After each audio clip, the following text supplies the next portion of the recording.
السلام عليكم ورحمة الله وبركاته من معرض الكتاب 55 لسنة 24 من دار نشر الوهيبي. بتكلم من قدامها، وأنا أساسا عامل عن دار الوهيبي أربع مجموعات قصصية.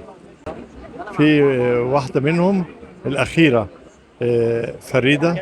فريدة مجموعة قصصية تعجب اللي يقراها، بصراحة متنوعة. طبعا أنا أساسا بميل للاهتمام بمشاكل الشباب والمرأة والمشاكل اللي بتواجه المجتمع، والحاجات الرومانسية والحاجات اللي فيها خيال شوية. ده كتاب. والكتاب التاني مصباح القلوب، اللي هو ده مصباح القلوب، برضو فيه فانتازيا، اتكلم على حاجات فانتازيا وحاجات واقعية وحاجات فيها خيال وبتعالج بعض المشاكل الموجودة أو اللي بتصادف الشباب يعني.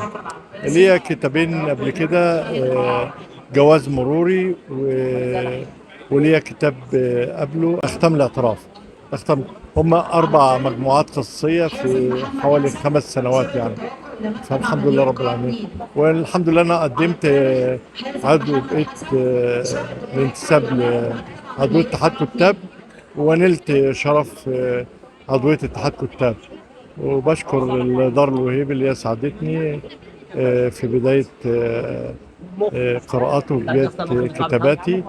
وبشكر الناس اللي كانوا بيشاركوني، وأندية الأدب، نادي أدب قصر ثقافة بورسعيد، ونادي أدب أمواج محمد مغربي، ونادي أدب صالون ثقافي الشرق يعني، وصالون حكاية.